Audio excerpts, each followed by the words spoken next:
now what is system tables? Just like the system database,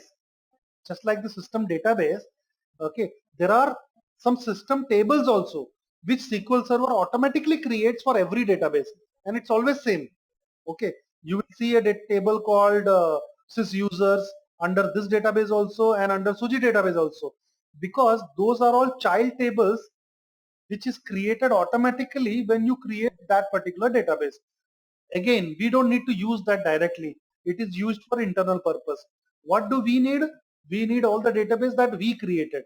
Okay, so there is a clear distinction between what is provided by system is called system objects, and what is created by the user is called the user objects. For example, user database, system database, user table, system table, user stored procedure, system stored procedure, user views, and the system views. Okay, so we should never be touching the system objects. We should always be using or doing whatever with our user provided or user created objects. Okay, so this is very important to understand. So when you expand, you see tables, you see database diagram. Now database diagram again is a very advanced development related information, so we will not be covering that. It's not required actually for day-to-day use. It's for required for advanced coding and all that. So you have your tables which shows you all the tables created for within the database. You have your views which will show you all the views created under that database. Then you have synonyms which is not required. Then you have something called programmability. The programmability is all the programs.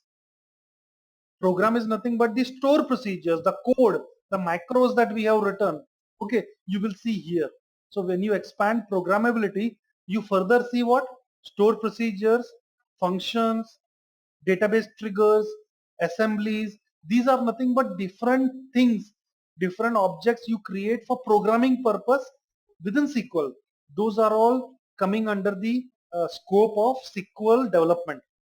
Okay, within the scope of this training, of course, we will be checking some stored procedures and executing it. So we will definitely expand this and see this. We will also be using some functions. Okay, but rest of the things are of course not actually required. It's rarely used. Assemblies and types and roles are rarely used. Very advanced thing. But yeah, certain things we will definitely be looking at later on. Mostly what we will be using is tables and views. In fact, views also will be doing very less. Table is what we will always need. Okay, for each and everything that you want to store, you need a table. Okay, so tables will be creating few tables, will be modifying tables, adding rows to tables, modifying rows from table, deleting rows from table. We will be creating new tables, we will be deleting tables. All that we will be seeing, okay, in this course, in this training sessions that we do.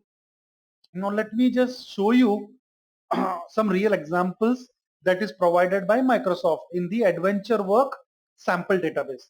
Okay, so this is one database that provided by Microsoft for learning purpose. You can definitely go in and use those for your training purpose. So let me just expand the tables. Now see, under the table of Adventure Work, there are a lot of sample tables that Microsoft has provided for learning purpose. So you have a table called human resources dot departments. Okay, so this table is holding sample department information. Okay, you have a table called human resources dot employee table, which is holding all the employee table for a dummy company called Adventure Work. So basically they have provided a sample database, okay, for an imaginary company called Adventure Work. Okay, there in that one database they are storing the human resource data, the personal data of employees. So these are all the personal address, address type, business entity. These are different tables. Each of these tables are holding specific type of data. Okay, organized data. So definitely what is stored in employee will be defined in the employee table. What can be stored in the department will be defined in the department table. So we will see that as when we create few tables of our own.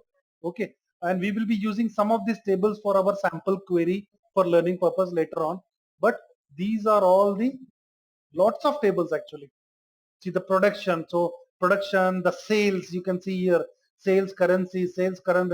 Why they are giving so many sample tables is to make you understand, so make us understand, for any beginner to understand that what can be done with SQL Server, what can be stored, how it can be used. Okay, so using this some examples, we can actually create a very good database of our own. Okay, lots of things actually provided as an example. In fact, there are some sites which can even give you sample queries on how to use or how to check the adventure work sample database. That also is provided within the on the net, anywhere actually. So you need to just check on those websites, and or you can just randomly query certain table and see. Okay, let me just show you one table. Just we'll pick one table randomly, and we will see how to query that, and we'll see what is inside it. I'll try to pick up a small table.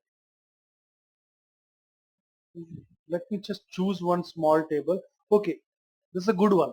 Okay, sales dot currency table. Sales dot currency table. Now, by looking at the name of this table, we can guess, right, what will be inside it, because the naming convention, whenever you create a table or a program or a stored procedure or a view, it is very important that we give a very good name. Okay, we give a very good name. If we don't give a proper name, what will happen is next time looking at the table, we will not remember what will be inside it. It is very important that the naming convention, for example, um, let's say the Excel file, the employee table, again, employee data that you want to store in the Excel file. Okay, you do everything right. You put all the data, created all the header, added all the information, records of all the employees properly. But when you saved it in your Windows, you gave a very bad name. Okay, you gave a name something like my spreadsheet one, something like that, which by default your Excel, when you save, what it does, it just gives some silly name like that, my spreadsheet one, my spreadsheet two, right? And let's say you did not think about it, and you just saved it as my spreadsheet one. Okay, then you closed it, it is saved somewhere on your drive.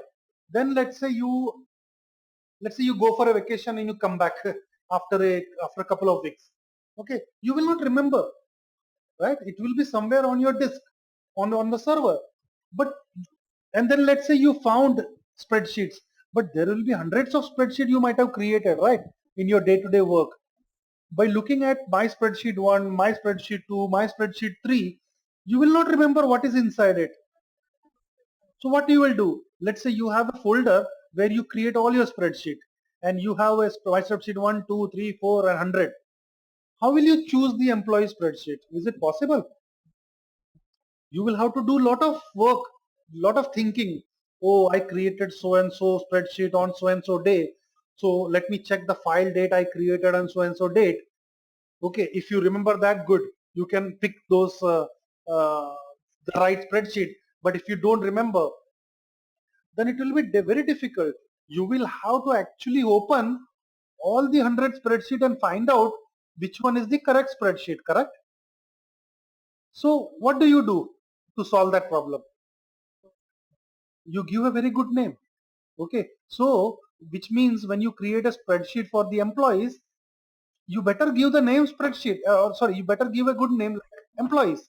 When you create a spreadsheet for salary, you better give a name like salaries or salary details for or whatever. Okay, so by choosing a very good name for your spreadsheet, it helps you pick those. So let's say you again go on a vacation, come back after 2 weeks, you look at your folder where all your spreadsheets are, and now you want to check all the employees. Very easy. From that 100 spreadsheet, it's easy to identify which is the employee spreadsheet. It will be employees or whatever the name you have given.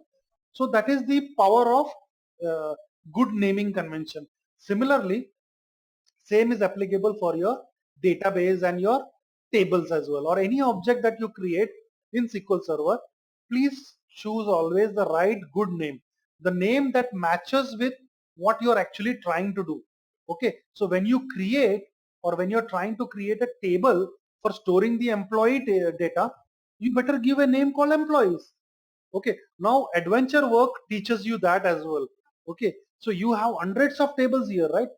You have hundreds of tables here. Now out of that, looking at this table, sales dot currency, I can guess.